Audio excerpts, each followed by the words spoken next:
So today we are going to talk about energy changes. I have class right now, Morton. Sorry. No problem. In a chemical reaction. Okay. Yeah. Okay. So first of all, there's the foremost important point that we should know, that there is always an energy change, whenever Yeah. a chemical reaction takes place, right? So we can say there Mhm. always happens an energy change whenever the chemical reaction basically takes place, right? Mhm. Yes. So you can say we have two kinds of reaction based on these types of energy. So energy can either be absorbed, okay, Yeah. or you can say energy can be given out, right? Mhm. So based on these two properties, we can classify them into two kinds of reaction. So first one is going to be the exothermic reaction, okay? Mhm. Yes, and the second one is going to be the endothermic reaction, okay? Yeah. So we have the exothermic reaction and we have the endothermic reaction, right? So let's just Mhm. look at some of the examples and the way how we are going to define them. First of all, I'm going to talk about the exothermic reactions, right? So in Yeah. exothermic reactions, always remember, Isan, that energy, or you can just say simply heat energy, right? So Mhm. heat energy is being released, right? Yeah. So in the exothermic reactions, the heat energy is being released basically. So, this energy level relationship can be best explained with the help of an energy level diagram, right? So I'm also going to draw an energy level diagram for you as well for better understanding of that concept. So you can say in this energy level diagram, basically, there are two things which we are concerned with, right? In every reaction, Eson, we have the reactants that are being involved, okay? And Yeah. we have the products, right? Mhm. So talking about reactants and products, they are at a different level of energy based on the type of reaction, right? So they have, you can say, different level of energy. So let's just try to, depict it graphically. So let's say I draw a simple graph having, I'm just going to represent the increase in energy on the vertical side, okay?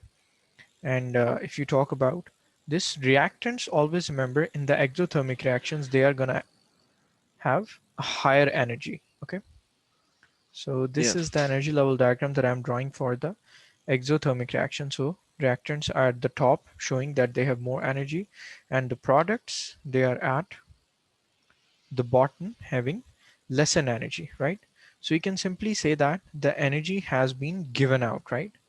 So Yeah. that's how you can just show on with the arrow out there, and you can just represent that energy has been given out in that case. Okay, so energy Yeah. has been released or energy has been given out. So that means we can write down as an important point that in the exothermic reactions, the reactants, you can say reactants are at a higher energy level as compared to the products, right?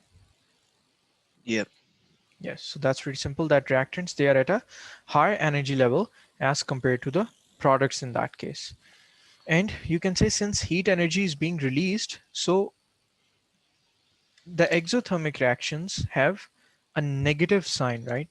So they have a Mhm. negative sign for the energy change, right? For Yeah. the energy change.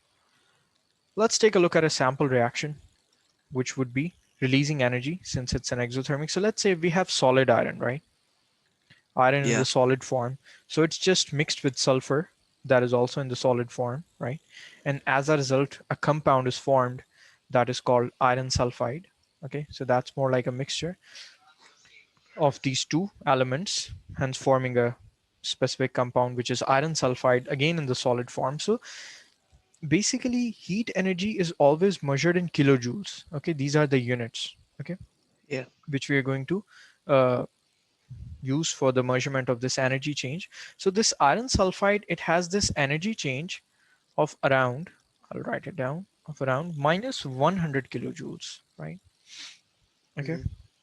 so that means heat energy has been released due to this reaction. Since the heat energy is released, Eson, so we have to keep in mind two important things. Do you have an understanding of the concept of system and surroundings? Yeah. Okay, can you tell me what's the difference between these two? Keeping in mind if we have, a certain chemical reaction, if we are performing it. So what would we call a system and what would be the surrounding?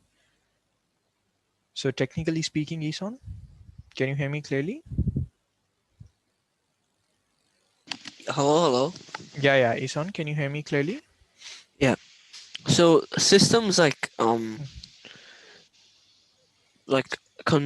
I think systems are like the molecules that's reacting, and surroundings is like everything else.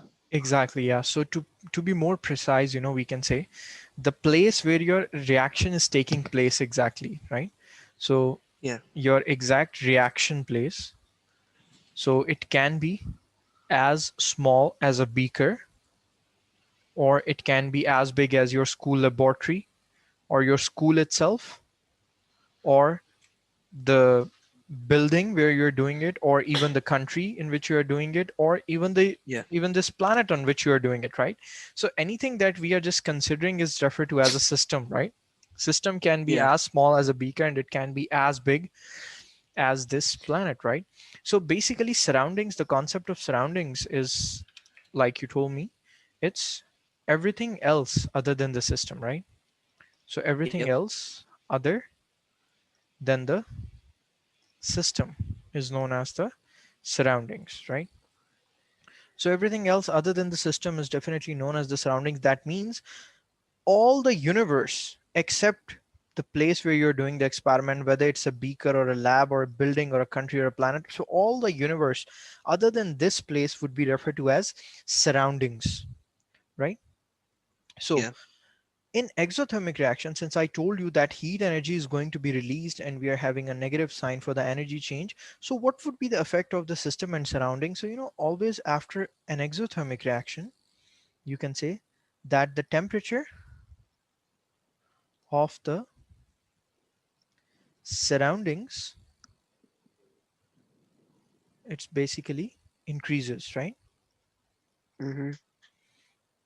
Okay, so the temperature of the surrounding increases in case of exothermic reactions, right? So are you clear Yep. with exothermic reactions? That Yep. we have the heat energy that is being released with them. Reactants are always at a higher energy level as compared to the products, and as a result, energy is being given out, and the energy that is being given out is given a negative sign, and it's measured in the units of kilojoules, right? And you can Yeah. always identify an exothermic reaction whose energy change is written in negative. So we can just look at the reaction and we can just say it straight away that it's exothermic, just looking at the symbol, the sign of the energy change, right? And then I told you that in the exothermic reaction, the temperature of the surroundings is going to be increased. Why? Because it is going to release a lot of heat energy, right? Yeah. So there are, many examples of exothermic reactions which are commonly present around us. So if we just talk about some of the examples of the exothermic reactions, we can just name few. First one, you must have studied about acids and alkalis. Have you heard about them? Yeah. So acids and alkalis, they mix together and they form a reaction which is called neutralization, right? So Yeah. neutralization reaction, which is formed by the combination of acids and alkalis resulting in salts and water, they are an example of exothermic reactions. So when acids and alkalis combine, always neutralization is going to happen and a lot of heat energy would be released. So they are referred as exothermic reactions. Other than that, all the type of combustion reaction, that's pretty important. So all the kinds of combustion reactions, you can say, They Yeah. also fall under the category of exothermic reactions. So, all these combustion reactions, whether you are burning a fuel, specifically speaking, right? So all of Mhm. them are going to release a lot of energy because, that's the purpose of a fuel, right, Isan? That we need Mhm. energy out of it, right? So of course, if we are burning something, especially a fuel, so we are going to have a lot of heat energy released. So definitely they are highly exothermic reactions. Okay. Yeah. So even if you are burning fuel for your cooking or for your heating your houses or even getting the fuel for your machinery or your cars or anything. So these are all combustion reactions which are exothermic that are taking place in that case. Okay. Mhm. And one of the last examples I would give is very important reaction, that is the respiration, the way we breathe, right?